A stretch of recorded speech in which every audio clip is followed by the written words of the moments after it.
दोस्तों आज एक ऐसे टॉपिक को डिस्कस करेंगे जो यंग लोगों के लिए बहुत ज्यादा जरूरी है, स्पेशली इंडियन यंग लोगों के लिए। लास्ट कुछ ईयर से इंडिया में हार्ट अटैक के केसेस बहुत तेजी से बढ़ रहे हैं। आमतौर पर अगर ये हार्ट अटैक के केसेस किसी एज्ड पर्सन में या फिर किसी ऐसे इंसान को जिसको ऑलरेडी हार्ट से रिलेटेड प्रॉब्लम रही है, अगर उसको ये हार्ट अटैक होता है तो बात समझ में आती है। बट अब ये केसेस हेल्थी लोगों में बड़ी तेजी से बढ़ रहे हैं, स्पेशली इंडियन यंग लोगों में। तो इसके पीछे क्या कारण है, आज इस वीडियो में हम इसी चीज को समझने की कोशिश करेंगे।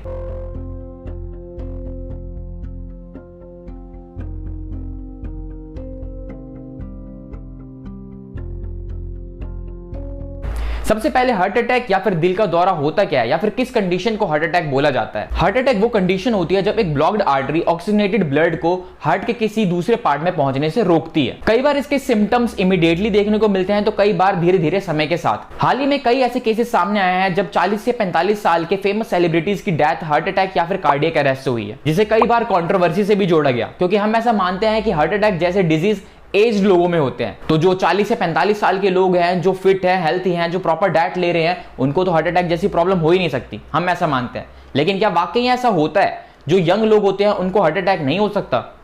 तो इसका आंसर है नहीं। आज हार्ट अटैक कोई एज डिजीज नहीं रह गया है, बल्कि ये आमतौर पर यंग लोगों में ज्यादा देखने को मिल रहा है। इवन किसी भी एक इंडियन पर्सन में इसके होने की पॉसिबिलिटी किसी दूसरे कंट्री के पर्सन से कई टाइम्स ज्यादा है। किसी वेस्टर्न वाइट पर्सन से 3 टाइम्स ज्यादा, किसी चाइनीज से 6 टाइम्स ज्यादा और किसी जापानीज से 10 टाइम्स ज्यादा पॉसिबिलिटी है कि ये इंडियन पर्सन में है। वेस्टर्न कंट्री के कंपैरिजन में इंडिया में 10 से 15 साल पहले हार्ट अटैक के केसेस देखने को मिलते हैं। उदाहरण के तौर पर अगर वेस्टर्न कंट्री में 50 ईयर्स में कोई हार्ट अटैक का केस देखने को मिलता है, तो इंडिया में मिनिमम एज 35 to 40 है, जहां पर हार्ट अटैक के केसेस शुरू हो जाते हैं। और ज्यादा बड़ी चिंता की बात यह है कि लास्ट 30 ईयर्स में वेस्टर्न कंट्रीज में जहां हार्ट अटैक से होने वाली डेथ 50% तक कम हुई है, तो वहीं इंडिया में ये 200% तक बढ़ गई है। एनसीआरबी की एक रिपोर्ट के अकॉर्डिंग इंडिया में हार्ट अटैक से होने वाली डेथ हर साल बढ़ रही है। सरप्राइजिंगली पूरे वर्ल्ड के हार्ट डिजीज बर्डन का 60% सिर्फ इंडिया में है। तो ऐसे क्या रीजंस हैं जिसकी वजह से ये हार्ट अटैक के केसेस इंडियंस में सबसे ज्यादा देखने को मिल रहे हैं, स्पेशली इंडियन यंग लोगों में? इसके लिए बहुत सारे रीजंस हैं, कुछ नेचुरल तो कुछ हमारी लाइफस्टाइल के वजह से। Natural reasons like genetic issues. अगर आपके फैमिली बैकग्राउंड में किसी एंसेस्टर को हार्ट से रिलेटेड प्रॉब्लम रही है, तो आपके भी हार्ट अटैक या फिर हार्ट से रिलेटेड डिजीज के ज्यादा चांसेस हैं। लाइफस्टाइल। आज इंडियंस का लाइफस्टाइल पूरा डिस्ट्रक्टिव है, स्पेशली इंडियन यूथ का। स्लीप साइकिल हो या फिर डाइट, कुछ भी स्पेसिफिक टाइम पर नहीं है। हम घंटों लैपटॉप और टीवी के सामने बैठे रहते हैं, टीवी देखते रहते हैं, हमारी बॉडी मूवमेंट जीरो रहती है। वर्क फ्रॉम होम करते हैं, लेट नाइट सोते हैं।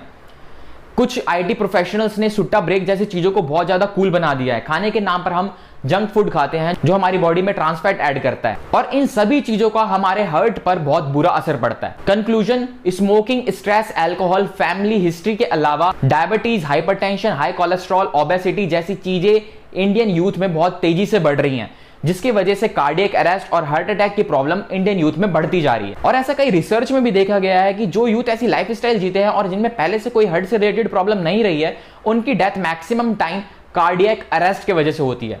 कार्डियक अरेस्ट और हार्ट अटैक दोनों ही डिफरेंट चीज है, जिसको लोग एक ही चीज समझते हैं। कार्डियक अरेस्ट हमारे हार्ट में सडन माल फंक्शन की वजह से होता है, इलेक्ट्रिक इरेगुलरिटी की वजह से, जिसकी वजह से हमारी हार्ट की बीट्स काफी तेज हो जाती है या फिर स्लो पड़ जाती है। जबकि हार्ट अटैक के केस में ऑक्सीजनेटेड ब्लड हमारे हार्ट के किसी दूसरे पार्ट तक नहीं पहुंच पाता। तब इंडिया में टोटल हार्ट डिजीज का जो 50% है वो 50 साल से कम उम्र वालों में है, तो वहीं 25% 40 साल से कम उम्र वालों में। इसके बाद भी कई रीजंस हैं जिन्हें जानना बहुत ज्यादा जरूरी है। वो लोग जो फिट हैं, हेल्थी है, प्रॉपर डाइट ले रहे हैं, उनमें भी ये कार्डियक अरेस्ट जैसी प्रॉब्लम्स देखने को मिली है, जिसके लिए कोई स्पेसिफिक रीजंस तो नहीं है, बट डॉक्टर्स और रिसर्चर्स का ऐसा मानना है कि इसके पीछे उनकी टफ एक्सरसाइज या फिर बियॉन्ड लिमिट जिसे कह सकते हैं, वही इनके जान का खतरा है। Doctor Sanjay Mittal from heart institute Medanta का कहना है कि हर मेडिसिन पॉइजन है अगर वो गलत समय पर और गलत डोज में दी गई हो, and same is the case with exercise. बिना अपनी कार्डियक कंडीशन को जाने बिना सीवियर एक्सरसाइज करना आप पर भारी पड़ सकता है, और इसलिए आपको अपने आप को इवैल्यूएट करना जरूरी है।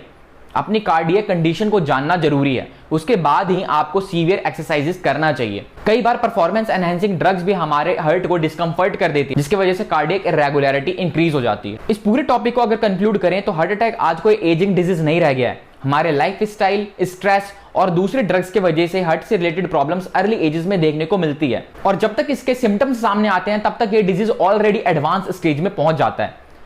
दैट्स वाई इट्स इंपॉर्टेंट कि हम अपने लाइफ स्टाइल को मॉनिटर करें, उसको ट्रैक पर रखने की कोशिश करें। Plus regular screening is must. Common screening test है like echocardiogram, ECG, stress test, इन सबको करवाते रहना चाहिए। जनरल पॉपुलेशन में अबव 40 ईयर्स वालों को साल या फिर 2 साल में ये टेस्ट करवाने चाहिए, जबकि हाई रिस्क पॉपुलेशन में ये एज बार 30 ईयर्स तक है। इन टेस्ट से एटलीस्ट आपको ये पता चल जाएगा कि आपको कोई सिम्टम्स तो नहीं है जो फ्यूचर में एक बड़ी बीमारी का रूप ले सकती है। चलिए दोस्तों, इस वीडियो को यहीं एंड करते हैं। आई होप आपको ये वीडियो इन्फॉर्मेटिव लगा होगा। अगर वीडियो इन्फॉर्मेटिव लगा है इसे लाइक करें, शेयर करें, और चैनल को अगर अब तक सब्सक्राइब नहीं करा है तो चैनल को सब्सक्राइब करके बेल आइकन जरूर दबा लें। धन्यवाद।